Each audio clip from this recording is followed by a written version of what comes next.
Hey, what's up YouTube? This is Game on Cloud9 here, and I'm here to bring you guys a new Naruto manga 603 prediction. In this week's chapter of Naruto, basically just covered Obito and Madara basically meeting up for the first time right after Obito got crushed by a boulder, and showed basically how Obito survived. Now, this flashback this week, I enjoyed it for the most part, and honestly, I feel like so far everything's making sense except for one thing I kind of want to get more of an explanation on, which is basically how Obito survived. We see Madara, an old elderly Madara, basically in the beginning of the chapter tell Obito that, he ended up finding him after Obito slipped a few boulders or something like that sort. But one thing that doesn't really add up right now is that Obito, how could he have unlocked the Manga Sharingan? Because he hasn't fulfilled the requirement of the Manga Sharingan by killing anybody close to him. And on top of that, he doesn't have a fully mature Sharingan. So I kind of want Kishimoto to explain a little bit, unless Obito maybe unlocked the Manga Sharingan unconsciously or something, and maybe there's another requirement to unlock the Manga Sharingan, which is a great possibility. Maybe there is. Then I could see possibly maybe that, but then even then it would seem like it would just be coming way over in left field. So hopefully Kishimoto will explain that a little bit more. But for the most part, everything in the chapter to me makes sense as far as it adds up with everything else that's been given in the story so far. Got a little bit of comedy this week in the Naruto chapter, of course, which I enjoyed a little bit. Because of course when the chapter starts off, we see Obito talking like he sees Madara and he's like freaking out, thinking it's the Grim Reaper, and he's thinking he's about to go to hell and all that. And he's all talking about how he's done a few bad things here or there, but for the most part he's done good things. So he's basically begging Madara not to send him to hell, thinking that he's the Grim Reaper. And then Madara in this chapter actually seems like super depressing, because we see he's in this underground cave or tunnel where we see, of course, him connected to the giant flower, the Hashirama statue, or the Ghetto Maso.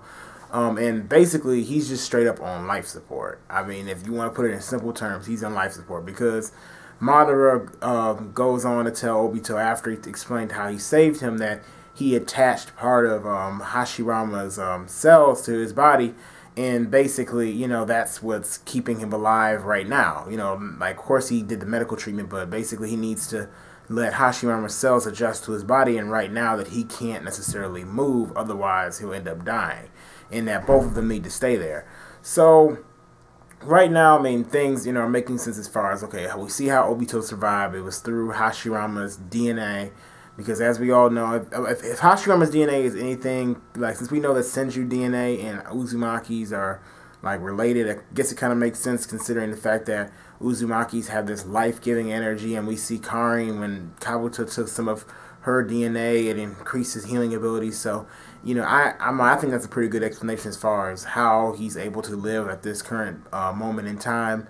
And also, we actually saw a few of like Zetsu-looking bodies hanging from the Ghetto Maso statue, or maybe not Ghetto Maso statue, but the big Hashirama flower-looking tree thing. You guys know what I'm talking about.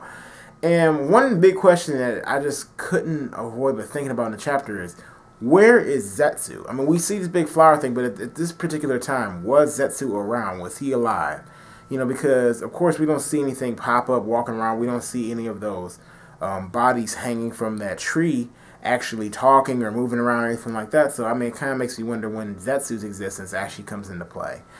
But of course, Obito, he's basically just set on, after he's, like, Madara basically goes on this whole thing talking about hatred, and, about how, the world being filled with winners, and as long as there's winners, there's always going to be losers, and basically making a comparison with Obito, talking about Rin and Kakashi. We all know Obito eventually wants to get up and leave. Now, here's the thing, you can tell, and this is why I said in my video where I was talking about Obito's reason for turning evil wasn't just because of Rin. You can see in this particular chapter how when he actually talking about the whole thing with winners and losers, that got to Obito a little bit. That got to him. Because Obito, again, in the flashback, he had been seen to be somebody who had been working hard, trying to achieve his goals, and in the end, it was almost like everything failed for him. He ended up being the one that got hurt, like severely hurt, while his friends got away. You know, I don't think, that's why I say I don't think this is just all because of Ren. Everybody's saying Ren. That's the only reason. Now, he did say that Ren was like, you know, when Kakashi asked why he was doing all this, he said, oh, you know, because you let Ren die. But I don't think that's the only reason. I think that this is just Ren was just the straw that broke the camel's back, basically, on why he decided to go that way.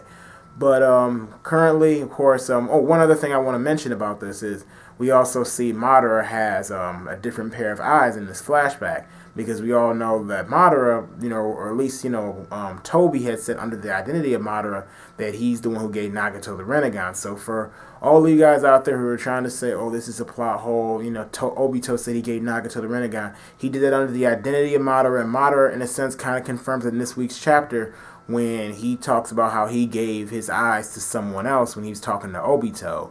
So, again, you know, I mean, obviously, Obito wasn't the one who did it. It was Madara at some point, and I have no idea where Madara got another pair of Sharingan. I mean, he actually could have went to the Uchiha clan and just killed off a couple of Uchihas, because, of course, around that time, the Uchiha clan was still around. But it also still makes me wonder as far as, you know, whose eyes did he actually take, and why does he only have one eye? Why did he only take one eye from one Uchiha? Did he have to use his other eye maybe to perform Izanagi or something of that sort? So that's sort of mystery. I'm pretty sure he didn't just have one eye in there for any, or be missing one eye just for any reason. I mean, Kishimoto's probably planning something to do with that. Maybe in the next few chapters we'll see that. Definitely, though, the end of the chapter, we see Obito's just set on getting back to seeing his friends. He's like, I gotta get out of here. You know, I gotta go back, you know, to be with Kakashi and them. And, you know, Madara, he's just kind of chilling out there while Obito's there. I mean, obviously, I think next chapter, Madara, you know, is going to probably say something else that gets Obito to stay for a while. I mean, that has to happen, because we all know that Toby, I mean, he ends up becoming Toby eventually. So, I mean, we know ultimately he's going to turn bad. So I'm just wondering what ultimately ends up changing. I think this is going to be something Kishimoto kind of develops slowly. You know, especially since this was kind of a big reveal that everybody wanted to see, everybody wanted to know what happened, and Kishimoto knows this. So I'm definitely, you know, wondering like how long it actually took for Obito to decide to actually become, you know, what he is now, where he's wanting this whole Moon's Eye plan. And we actually see Madara kind of hint the Moon's Eye plan in this week's chapter, talking about, you know, he wants to create a world where there's, you know, that everybody is winners. And honestly, I don't believe Madara really wants that type of world. Seeing as how he talks about hatred and all that, and how he seems like he wants to be number one. I think I've even seen Neverworld kind of talk about this a little bit, how, like, basically, Madara probably just did that just to get Obito on his side. You know, Obito, he saw as probably a weak Uchiha, so he said, this is probably something I'll get to him. This is basically just some mind manipulation right there. So, as for next chapter, definitely see, you know, of course, him kind of changing Obito's mind. Maybe not changing his mind, but at least getting him to stay there for a while. And maybe we'll see young Kakashi and, you know, of course, Ren maybe running around next week's chapter, you know, going on a mission or something. Because obviously this is probably going to have some type of connection with how Ren dies. Who knows? Maybe Madara could have done something. This is kind of a hard flashback to call, you know, or at least predict, because Kishimoto can go a number of different ways, and I have no real kind of hints as far as what I could, you know, even guess what would happen next chapter. So these are just my thoughts on this week's chapter and what I kind of guess will happen next chapter. Anyway, I hope you guys enjoyed this video. Don't forget to rate this video. So if you like this video, you can put a thumbs up. If you didn't like this video, you can put a thumbs down. The choice is yours. Also, don't forget to subscribe to my channel if you enjoy my content and you would like to see more. Anyway, thank you for watching, and I'll see you later.